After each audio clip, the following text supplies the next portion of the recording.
get started. Thank you again for being here for another Tuesday morning of virtual cardiovascular grand rounds.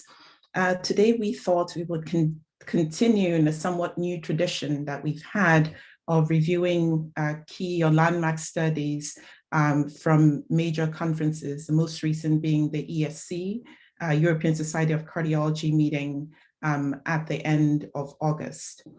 Today we have four faculty members here, myself, Joe Akar, Chris Maulion, and Samit Shah, who will be discussing a few key trials. The way it goes, we're just going to I'll start off, give a brief rundown on the study, maybe take one or two questions. We're really trying to keep each section, we have to keep each section to about 15 minutes or so that we have enough time to get through. So without further ado, let's get started. So I'm first up here, and I just pull up my slides here, and I've been tasked really on behalf of the preventive cardiology group to talk about the Quartet trial. And we'll just get started. The Quartet trial is initial treatment with a single pill containing quadruple combination of quarter dose of blood pressure medications versus standard dose monotherapy in patients with hypertension.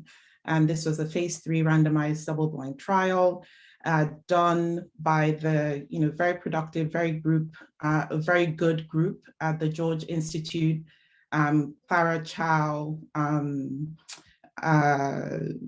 who else is in that group, Anushka Patel, as well as Anthony Rogers.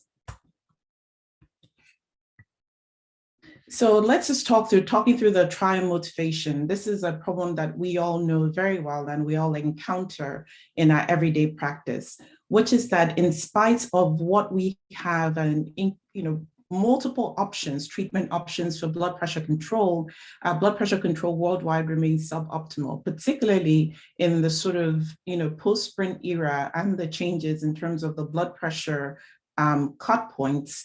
And there are multiple reasons for this: treatment inertia, poor treatment adherence from the patient perspective, social determinants of health. These are reasons and issues that some of us have studied in depth.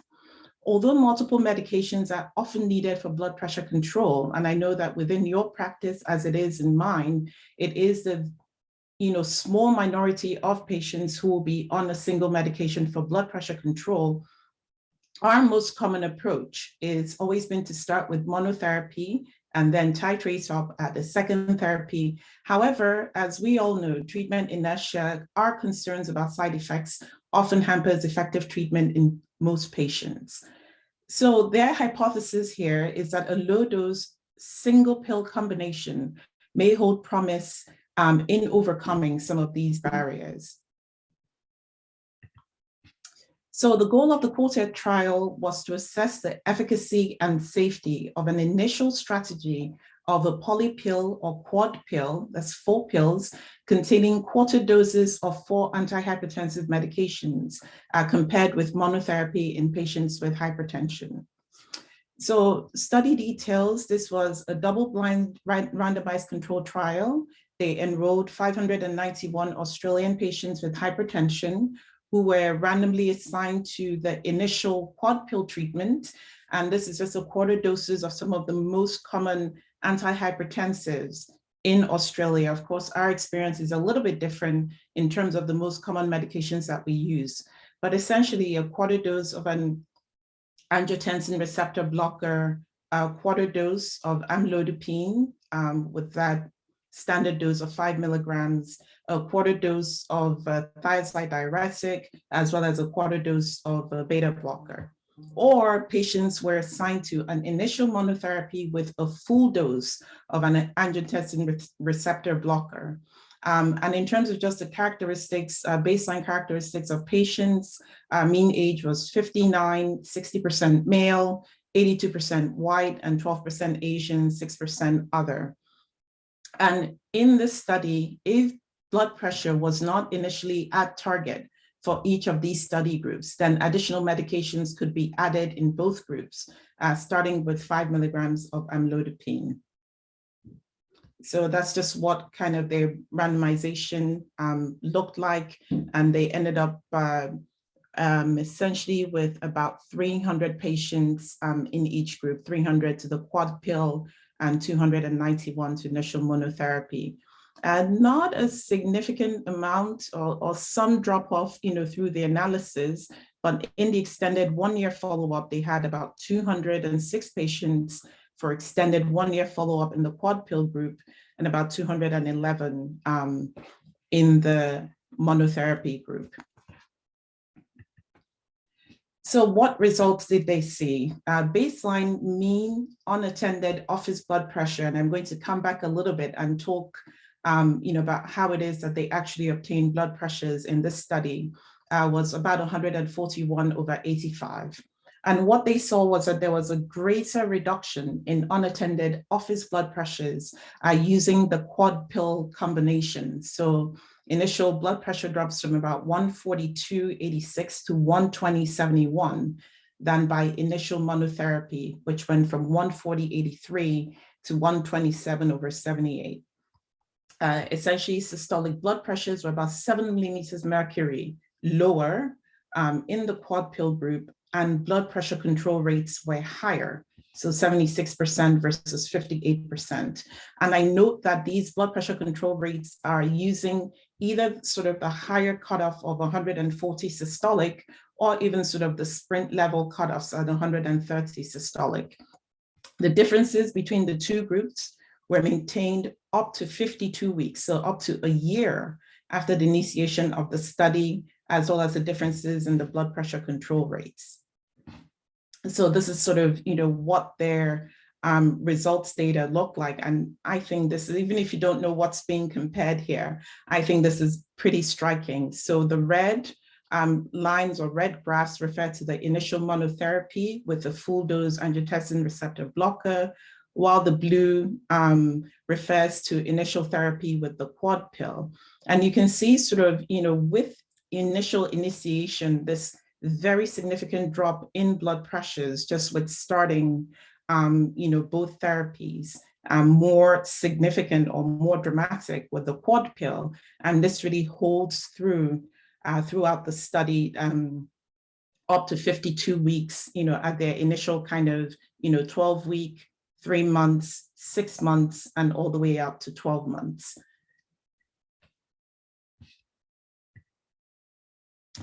Now you might be asking, if you remember at the beginning, I said that for each of these groups, if they didn't meet target blood pressures on the initial therapy, then they were allowed to add additional therapy using amlodipine or even onto third-line medications.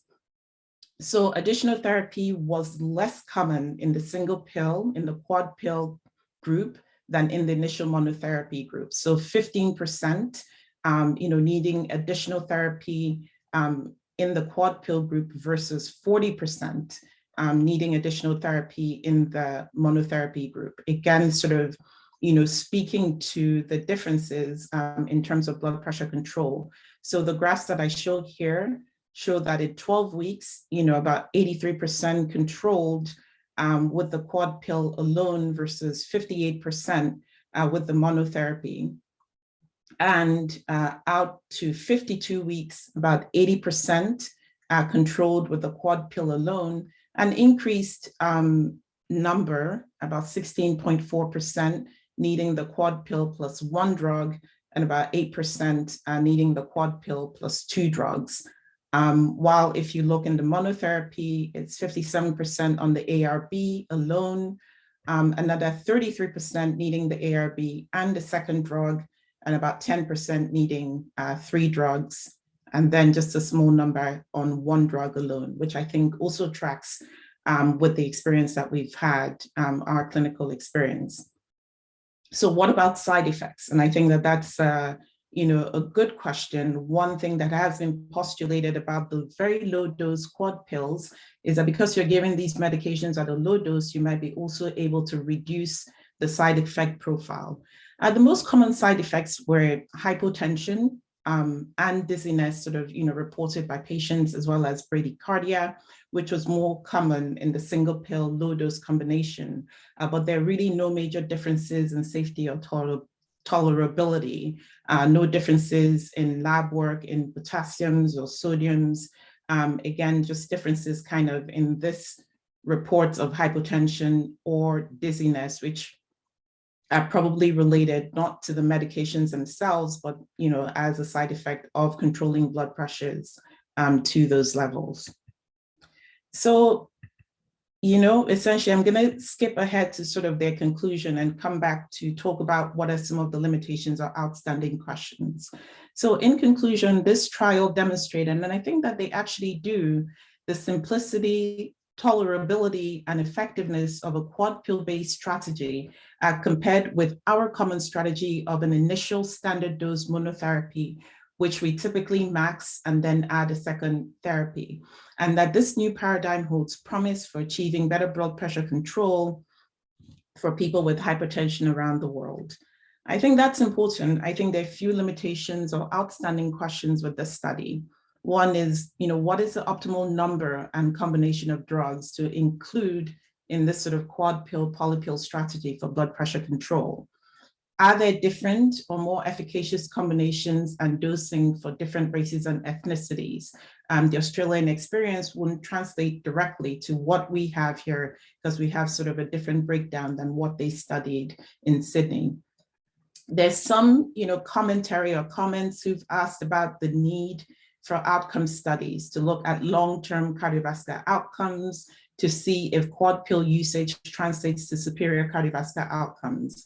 I have to say, I don't quite agree with this particular point. We all know that lowering blood pressure does improve cardiovascular outcomes. And we've been taught, at least I was, that we're fairly agnostic to how you lower blood pressure. So I think sort of including a different barrier to being able to look at implementing these kinds of strategies more widely. I'm not sure that looking at long-term cardiovascular outcomes is as relevant here.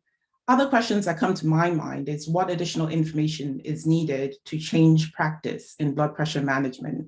And then finally, what would be an appropriate implementation strategy if we were thinking about quad pills and how it is that we can start to use these?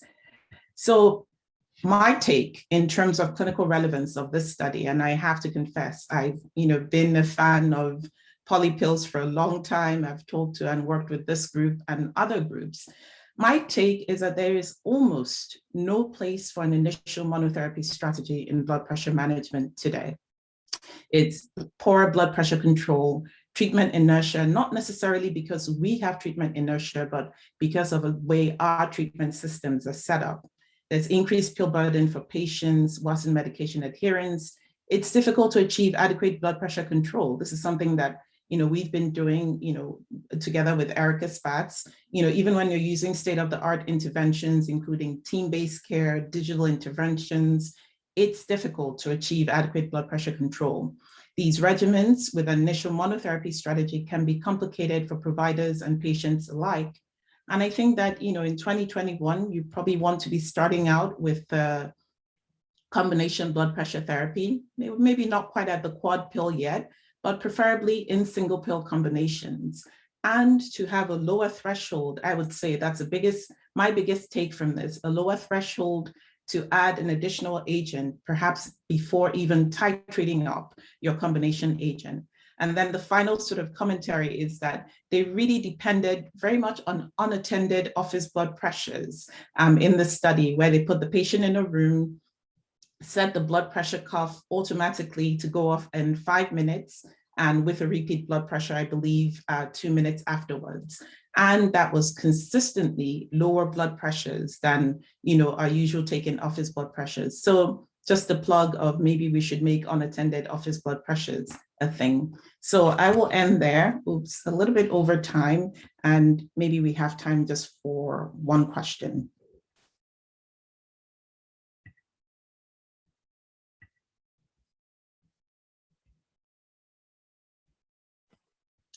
Any questions?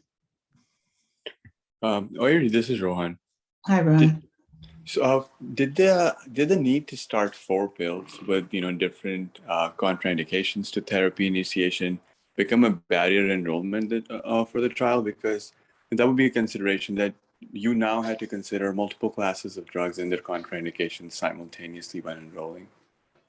Yeah, I mean, I think something that they had to do seemed like their biggest barrier to enrollment was actually finding hypertensive patients, who were not on therapy. So they ended up enrolling patients who were on an initial monotherapy, irregardless of drug, putting in a washout period, for the drug, before starting patients on. But I mean, if you think about it, these are medications we use very, very, very, very frequently, between the calcium channel blocker, an ARB, a low-dose thiazide, and a beta blocker. So maybe you have people who have contraindications to the ARB, and perhaps in future there'll be different of these combinations, but it didn't seem as though it was a significant barrier for their enrollment. Thank you. Thanks, Rohan. All right, I'll sort of, end things there because we need to move on, and I'll pass things over to Joe Akar. Joe. Okay, thank you. Thank you, Oyere, and thank you, Rohan, for asking me to present the loop study. I'm gonna try to share my screen. Please let me know if you can see my screen. Is that visible? Yes, it is, Joe. Oh, great. So I'm going to be presenting the loop trial, which I think is an important trial, in large part because it really, I think, makes us question some deep-held assumptions that we have, and maybe think about kind of where these assumptions are coming from and where the data are related to them. Just by way of background regarding why this loop trial was even done, we have known for a long time that that the more you look, the harder you look for arrhythmia, the more you're going to find, specifically for atrial fibrillation. And for 20 years, we've known that there are different modalities that culminate in the implantable loop monitor, and basically, depending on the modality, it gives you an intensity in terms of monitoring, and depending on the intensity, the harder you look, the harder you're going to find. And with this, I'm adding to this figure the wearables, which are now very much in vogue, and they are being, again, it's one of those things that the wearables are being tossed in there, and they're being used often without much data regarding their use and utility, but they are being touted as if that they are given in terms of practice. So we've known that the more you look, the more you find. Yet what is really astounding is the fact that despite the fact that we've known this for a very long period of time, trials keep coming in which basically the end result of the trial is that we have used more intensive monitoring and we have found more atrial fibrillation. And if you look in just the JAMA journals in 2021, so just this year, which is not even done, in just JAMA, there are 4 major trials, all of which the conclusion of the trial is that in a certain high-risk population, we have looked intensively using different types of monitoring devices, and we found and the harder we've looked with these devices, the more AFib that we found. So not really an astounding conclusion, but yet it's a conclusion that keeps making it into JAMA articles. And the question is, well, why is that? And this is what leads us to the trial that we're going to be talking about today. I think the reason why these trials still make it into JAMA and other journals, despite the fact that the message is known, is due to underlying assumptions that we all deeply hold. And these assumptions are that intensive monitoring will detect clinically meaningful AFib, because clearly if they're not detecting clinically meaningful AFib, then there is no reason to do that monitoring. There's an assumption that AFib causes strokes. And there's an assumption that treating device-detected atrial fibrillation with anticoagulation will actually lead to better outcomes and stroke reduction. And I will argue that each of those assumptions are really assumptions, and they are made based on incomplete data. So let's start with the first one. Intensive monitoring detects clinically meaningful atrial fibrillation. Well, that is really a big leap, because these monitors, these implantable loop monitors, the vast majority of episodes that are detected by them are, we don't even really call them AFib because they are so short. They're called atrial high rate episodes, which we loosely translate into them equating with atrial fibrillation. But the fact that we don't know whether a 2 or 3 minute atrial high rate episode really is equivalent to a 7, 8, 10 hour clinical atrial fibrillation episode. So the clinical significance is not really known, and it's an assumption to treat those episodes as if they are AFib. The other major assumption that we often don't think about is the fact that we assume that atrial fibrillation as a rhythm causes strokes. And I would argue that that is actually, the data for that are actually not very strong. We know that atrial fibrillation is associated with stroke, but AFib as a rhythm in and by itself, there's not a whole lot of data that says that this rhythm actually directly causes strokes. And I'll give you a very good example. A 46-year-old male who has persistent atrial fibrillation and has no other risk factors, we call them the lone AFib. What is the treatment for lone AFib for this 46-year-old male with no risk factors? The guidelines would say no anticoagulation whatsoever, right? Not even aspirin.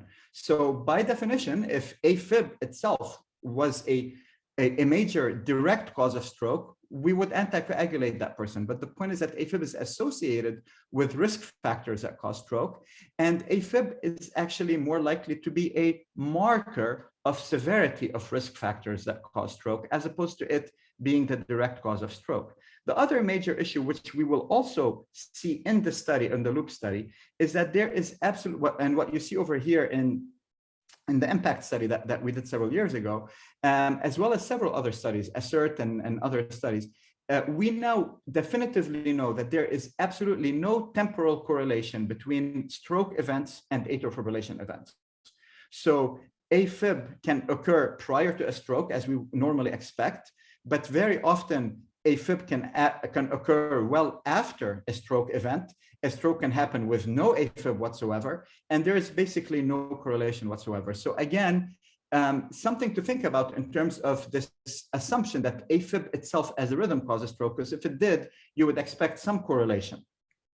And lastly, there is the assumption that treating these atrial high rate episodes with anticoagulation is actually going to lead to better outcomes and less strokes. But since those are assumptions, this also is a big assumption. And this is what got tested in this loop study. So without further ado, this is a multi-center unblinded randomized controlled trial in Denmark. This trial included patients who are 70 to 90 years old and had at least one additional risk factor of hypertension, diabetes, previous stroke, or heart failure. They were not allowed to have any history of atrial fibrillation or any ongoing AFib. They were not on anticoagulation or had contraindication to anticoagulation, and they had no implantable devices. They were randomized to receiving an implantable loop, remote implantable loop recorder, the Link device, versus usual care. And based on this loop recorder, if AFib was detected of at least 6 minutes or more, then anticoagulation was indicated. And I would say that 6 minutes is actually fairly liberal compared to other loop studies in which they put the interval at 2 minutes, which is the lowest interval that the loop can record. So 6 minutes was called atrial fibrillation. The outcomes, the primary outcome of the study was stroke or systemic arterial embolism. Secondary outcomes included a combination of these different outcomes. And they also looked at diagnosis of AFib, initiation of anticoagulation, adherence with anticoagulation, strokes, hemorrhagic strokes, etc. The trial was designed to have an 80% power to detect a difference of 35% in the primary endpoint. The outcomes were analyzed as time to first event, accounting for the competing risk of death. And there were two predefined sensitivity analyses. One was looking at the primary outcome, including patients that received only the assigned intervention at randomization. So there were some patients who did were assigned, for example, to a loop recorder, but who did not get a loop recorder. So one sensitivity analysis was to exclude those who did not receive their loop recorder, and there weren't many. There were, I think, maybe 100 or so of these patients. A second predefined sensitivity analysis was to censor participants at premature discontinuation of the ILR monitoring less than 3 years, because the plan was to follow these patients for at least 3 years. So if the patient basically stopped their loop remote monitoring, their link remote monitoring before 3 years, there was a predefined sensitivity analysis to exclude those patients. And they did subgroup analyses. Oh, sorry. So I'm not gonna, for the sake of time, won't go too much into detail, but suffice it to say, this was a really, really well done study. They screened 6,200 patients for eligibility. Out of those, the majority actually got randomized, and they 1,500 got assigned to the loop recorder and 4,500 to controls. And out of those, basically, there were none who were lost to follow-up. Not a single patient was lost to follow-up after they were assigned the individual groups, which is really both scary and remarkable, I think. The characteristics of these groups were very, very, very well matched. I'm not going to go through them, but basically, there really were no major difference in the characteristics between the two randomized groups. In terms of results, the median follow-up was long. It was basically more than 5 years. It was 64.5 months.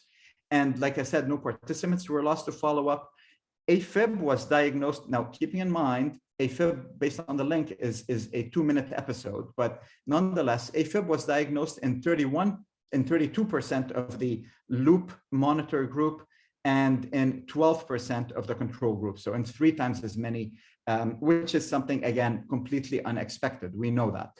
Oral anticoagulation was initiated in a very large percentage of patients who were diagnosed with AFib, and 93% of AFib patients, but it was only in 13% of the control group because there was a much lower detection rate. And when the anticoagulation actually was started, patients tended to adhere. So only 4.6% of the participants who had AFib and had started on anticoagulation actually discontinued it. 5.8 in the ILR group, 3.6 in the control group.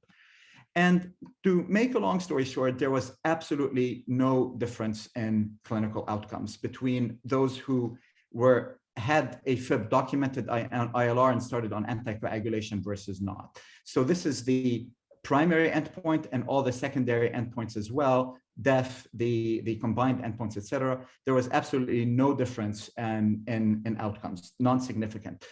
You will notice that around 3 or 4 years, the curves do diverge, and the authors do make a strong point in their manuscript to say that even though the curves seem to diverge at 2-3 years, only 16% were followed by the 6th year. So this divergence here is maybe artificial because not a lot of people were here, and therefore this should be interpreted with a high degree of caution. These are the numbers. I'm not going to go through them in great detail, but suffice it to say that the only real differences were that patients in the ILR group were 3 times as likely as the control group to have atrial fibrillation detected, and they were much more likely, therefore, to have anticoagulation started, but there was no difference at all in their outcomes. As I mentioned, and there were multiple different subgroups, and there were no differences at all in the subgroups whatsoever, with the exception of the subgroup of patients who were hypertensive and had a systolic blood pressure of greater than 157. That subgroup of patients seemed to do better with anticoagulation using within the ILR, with the ILR anticoagulation strategy. But that was the only subgroup that was in any way made a difference. So in terms of sensitivity analysis, in terms of those who actually did receive the intervention, there was no difference. However, when you censored the participants who prematurely discontinued their monitoring in less than 3 years, then there was a statistically significant decrease in terms of events in the loop monitoring strategy. And as I mentioned to you, similar to the many other studies now that have shown, this also showed that there was no temporal relationship at all between AFib episodes and stroke. So the conclusion of the authors is that screening for atrial fibrillation using ILRs in patients at high risk of stroke resulted in a 3 times increase in detection of AFib and in concomitant anticoagulation, but no significant decrease in the risk of stroke or systemic arterial embolism. That is the conclusion of the study. I would also add that there are some cautions that also come out of the study, which is kind of what we discussed in the preface. And the first one is that technology here is not the answer. So we always seem to think that our answer for AFib is in better technology. We need to monitor better. We need to monitor more. And I don't think that that really is the answer. The answer is really that we need to have a better understanding of the pathophysiology of AFib and how AFib really leads to stroke, because clearly, even with a gold standard of constant monitoring, that doesn't seem to make too much difference. I would, again, caution regarding any assumptions regarding wearables. And I only say this now because I am sure that you are seeing patients who are coming into the office and demanding basically to have their rhythms monitored using Apple Watch and other things. And the patient, this is literally being driven by the consumer. And we just need to be careful regarding what to make of this information, because it's just not been tested. And finally, the idea of attributing causality of stroke to atrial fibrillation. Again, I think we always need to be cognizant that AFib is associated with stroke and not always a direct cause of stroke. I will stop here in order to allow some time, and happy to take any questions. Joe, maybe we'll take questions in the chat at the end. We should move on so that Chris and Samit can present. Chris, go ahead.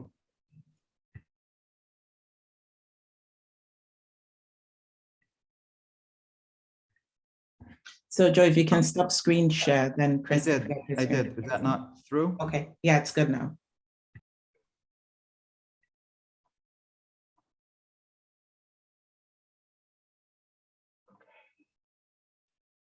All right. My name is Christopher Maulion. I'm one of the advanced heart failure physicians. And I was tasked to essentially go over the EMPEROR PRESERVE trial, an exciting development in all our patients with heart failure with preserved ejection fraction. So one of the initial studies examining the effects of SGLT2 inhibitors and specifically empagliflozin on cardiovascular morbidity and mortality was the EMPEROR study.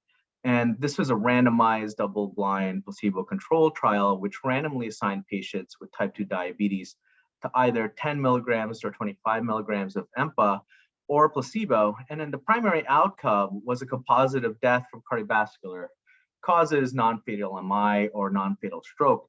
And the primary outcome occurred in a significantly lower percentage of patients in the empagliflozin group in comparison to the placebo group, with a significant p-value for both non-inferiority and superiority in this trial.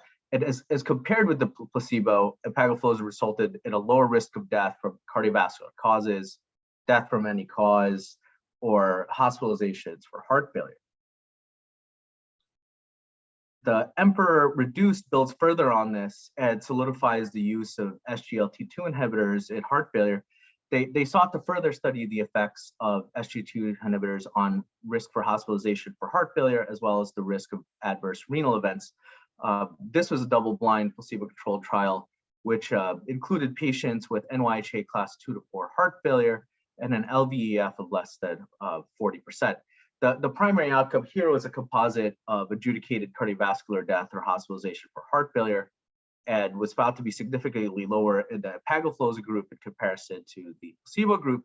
And this primary outcome, composite outcome, was predominantly driven by a reduction in hospitalizations with a hazard ratio of 0.69 and a p-value of less than 0.001.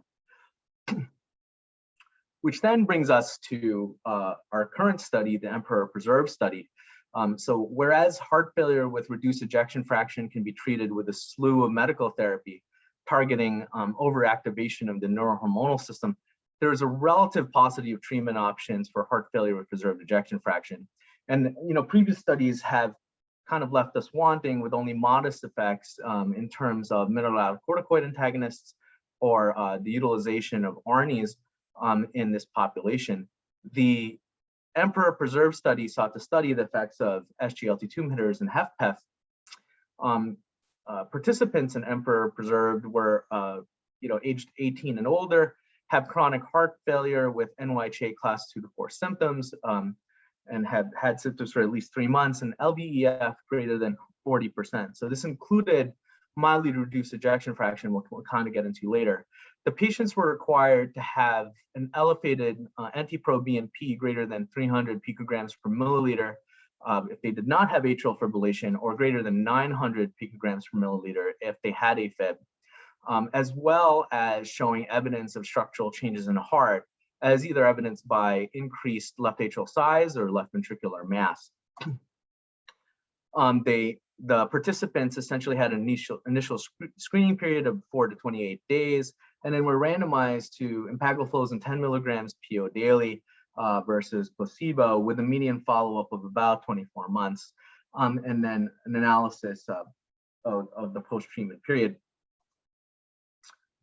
Here in table 1, showing the patient characteristics with the age of about 72 years old. There's no significant differences between the EMPA and the placebo group.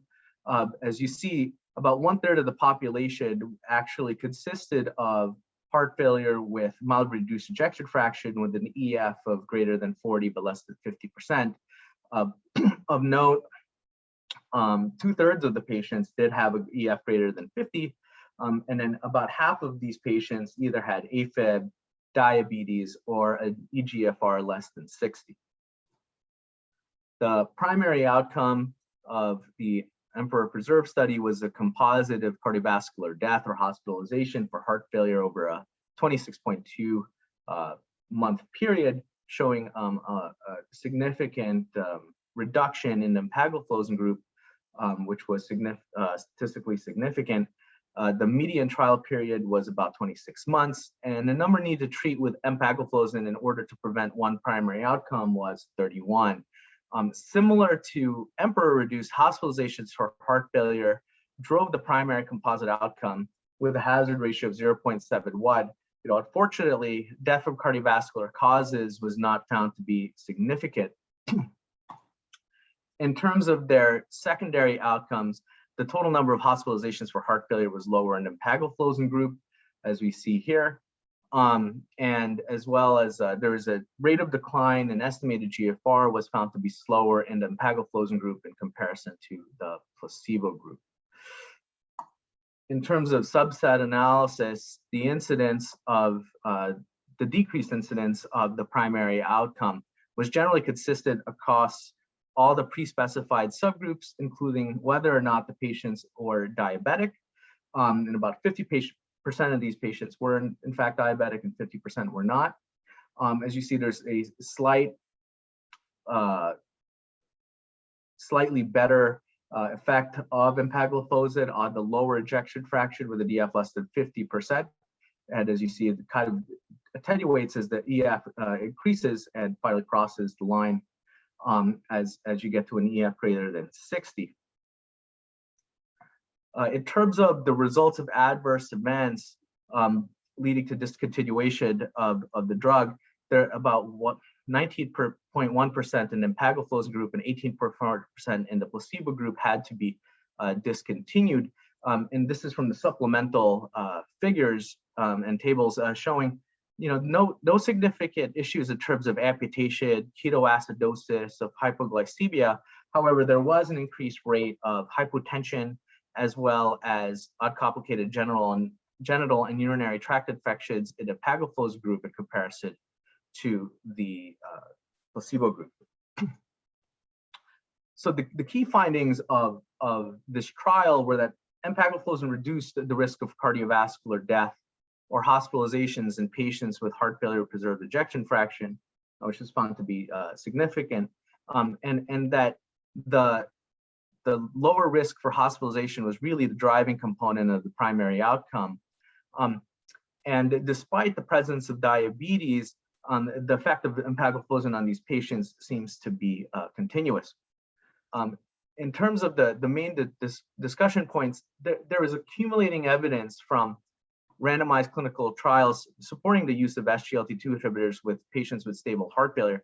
And this has not necessarily been a surprise even in HFpEF, as previous studies such as Soloist showed improved outcomes in HFpEF, though that particular trial was cut short due to loss of funding from COVID-19.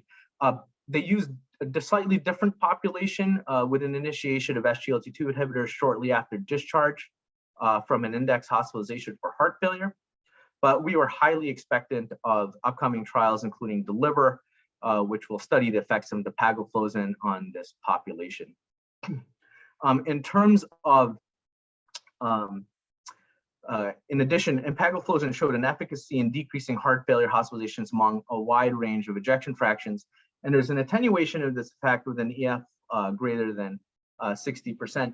And Anchor himself in an interview actually justifies the inclusion of patients with mildly reduced ejection fraction in order to essentially have a continuum of ejection fraction, essentially from the reduced all the way up to an EF greater than 60, and not breaking that continuum.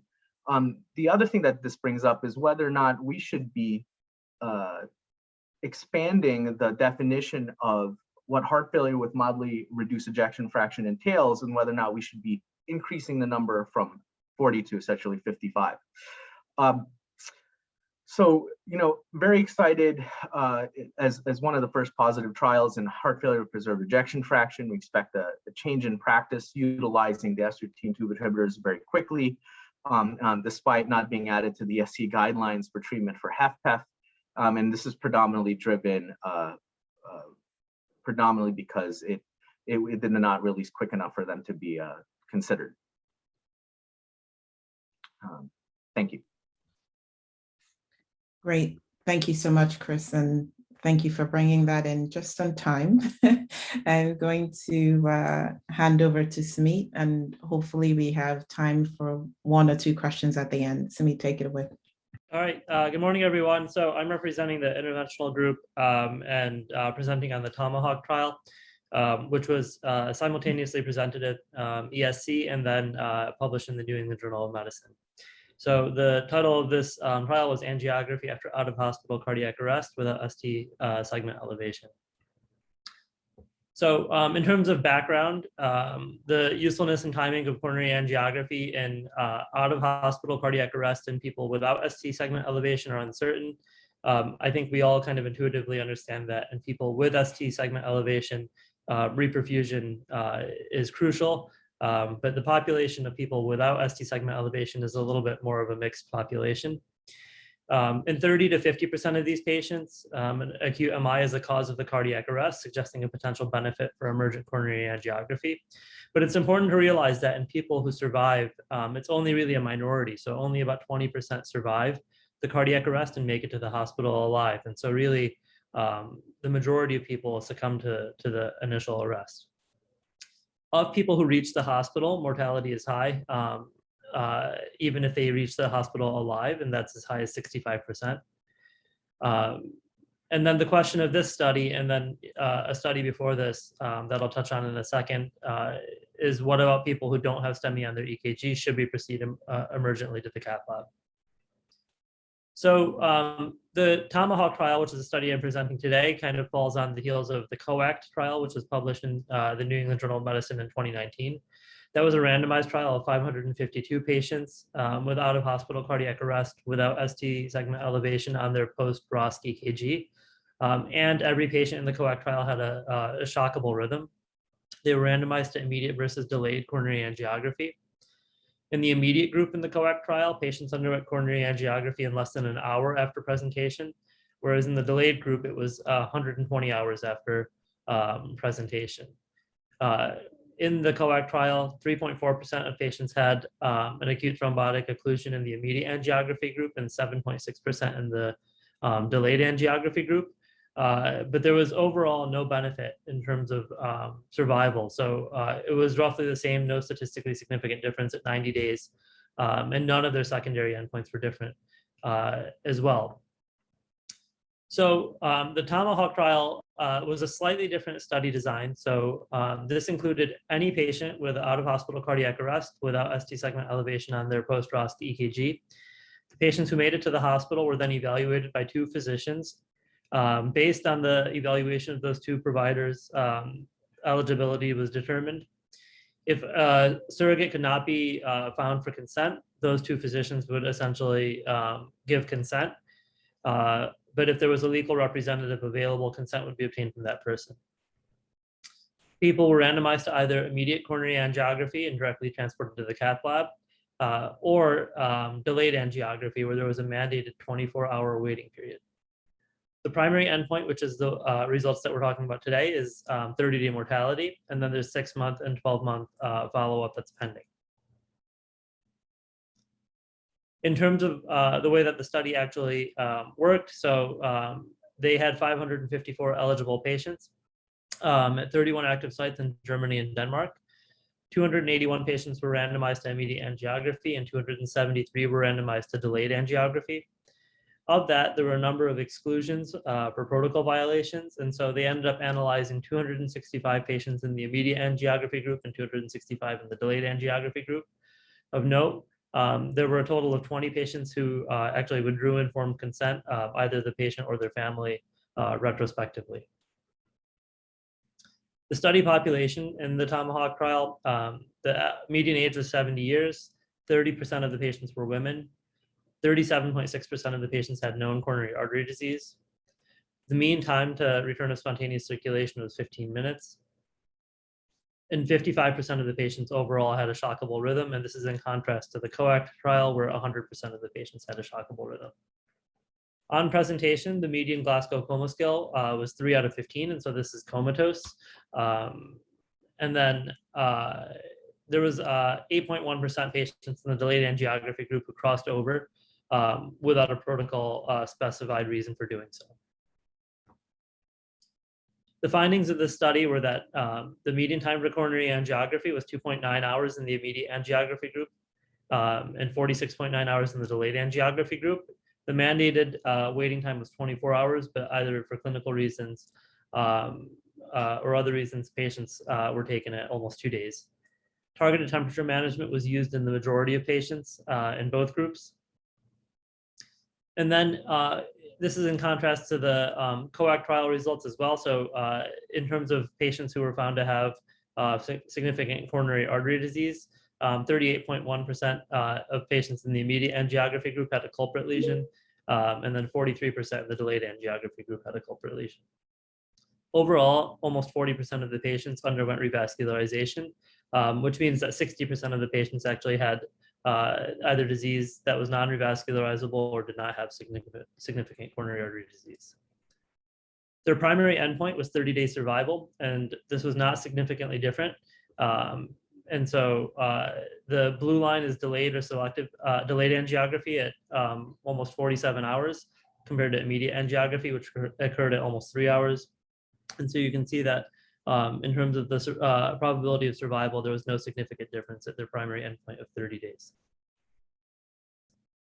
If you look at their supplementary tables, they showed the causes of death. And I think this is an important thing to realize, that overall cardiovascular death was 35%. So the majority of patients died of actually neurological causes. So nearly 40% in both groups for neurological death or from anoxic brain injury. Cardiogenic shock occurred in about 25% of patients in each group. And then there was infections and sepsis or other causes of death in the rest of the patients. The secondary endpoints were MI, severe neurologic deficit, death from severe neurologic deficit, ICU stay, rehospitalization for CHF, and then the infarct size by biomarkers, and then bleeding, stroke, and acute kidney failure. Of these, the only two that were significant were severe neurologic deficit and death from any cause due to severe neurologic deficit. And actually, both of these were worse in the immediate angiography group. And so you can see that 18.8% had severe neurologic deficits in the immediate angiography group compared to 12.7% in the delayed or selective angiography group. But again, these are low event rates in a relatively small population. So overall, the TOMAHAWK trial showed that a strategy of immediate coronary angiography provided no benefit over a delayed approach with respect to the primary endpoint of death from any cause. Most patients in this group without hospital cardiac arrest without ST segment elevation did not have an underlying culprit coronary lesion. Most patients also died from neurological death rather than cardiovascular causes. And these results extend the results of the COACT trial. And so now we have two studies, two randomized studies, essentially showing that there's no benefit in terms of survival for immediate versus delayed coronary angiography for patients with out-of-hospital cardiac arrest without ST segment elevation.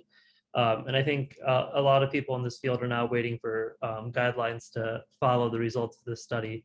And I think we may see that hopefully in the next couple of years. This is a summary that was put up on social media, essentially summarizing all of the findings that we talked about.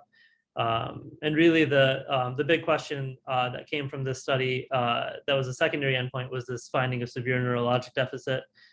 Some people said that this is too small of a sample to really make anything of, and this is essentially a multiple test analysis.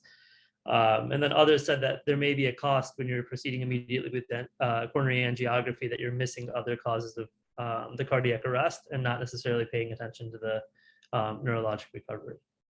So with that, I'll stop there and hopefully we have some time for questions. Excellent. Thank you so very much, Samit. We actually, surprisingly, you especially have come in on time and have time for a few questions. So I think everyone on the panel is still here. So if you have any questions, either in the chat box or you can just raise your hand or just unmute and ask a question.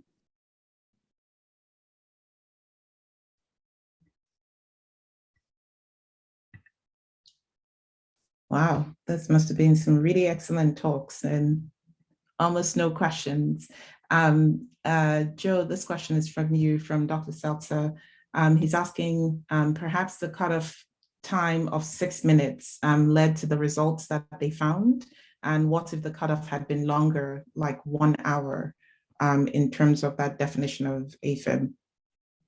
Yeah, well, you know, unfortunately, it's completely arbitrary. And as I said, we really have no idea what AFib burden really correlates with risk of stroke. So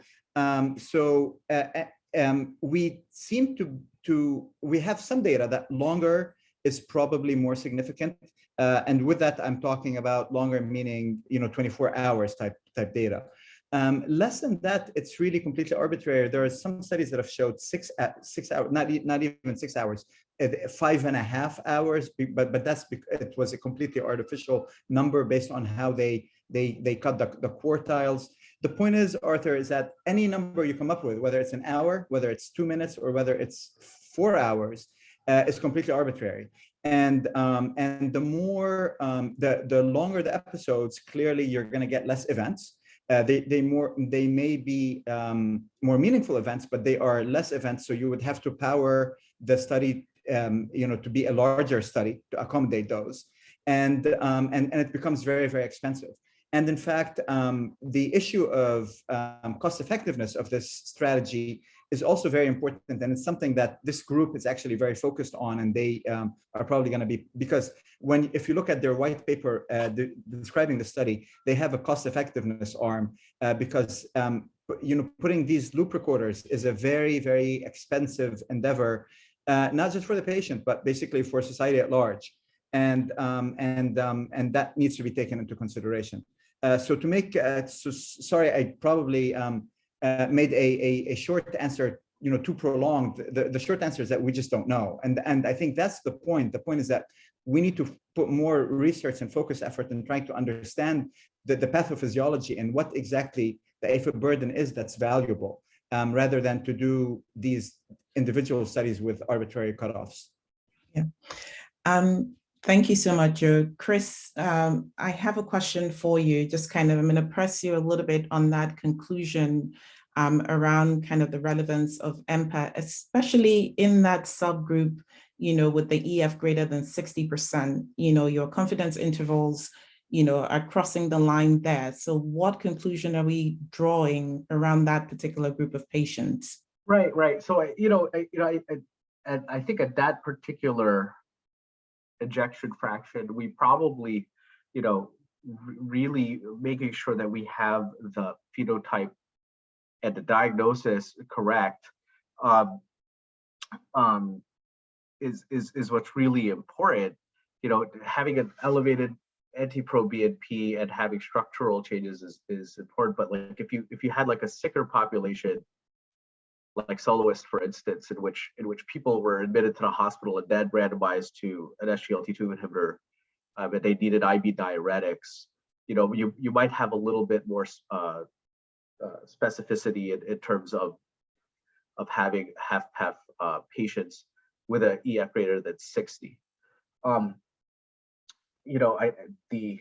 There's been some commentary with like Milton Packer and them essentially trying to make sure that you have the diagnosis correct when the EF's that high, showing some of because the effect of empagliflozin has been so attenuated once the ejection fraction's that normal, quote unquote.